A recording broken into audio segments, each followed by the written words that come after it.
গোপন খবরের ভিত্তিতে যাত্রাপুর থানার পুলিশ নেশা সামগ্রী একটি গাড়িসহ 3 জনকে আটক করে মঙ্গলবার রাতে।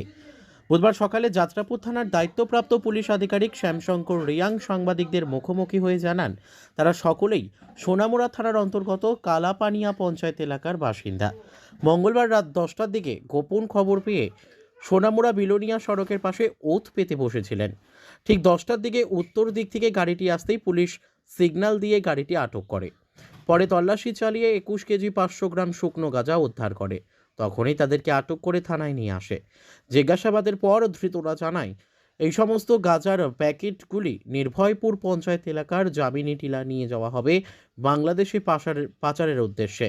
কুমারঘাট রেল স্টেশনে এরা যখন চেকিং করতেছে এমন সময় একটা ইন্ডিয়া টাউট আমাদের এখানে, এর নাম হচ্ছে আমি রঞ্জিত কুমার দত্ত, প্রায় বয়স 37 মতো নিব। এর বাবার নাম হচ্ছে শ্রী ভূপেন্দ্র চন্দ্র দত্ত, ইরানি পিএসের আন্ডারে। ওনার তন্তু গাড়ি দিয়া ওই যে বাংলাদেশি 2 মহিলা আর একটা হচ্ছে মানে শিশু মেয়ে আইয়া যখন উপস্থিত হয়েছে তখন এরা এখানে ডিটেন করছে 120 বিএসএ।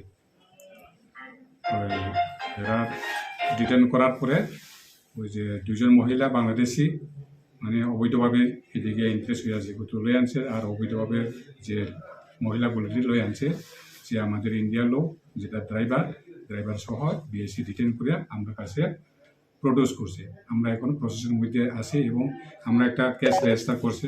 পুলিশ অফিসার জানিয়েছেন, তাদের বিরুদ্ধে সুনির্দিষ্ট মামলা নিয়ে কোর্টে সোপর্দ করা হবে। Bureau report, news tele Bharat.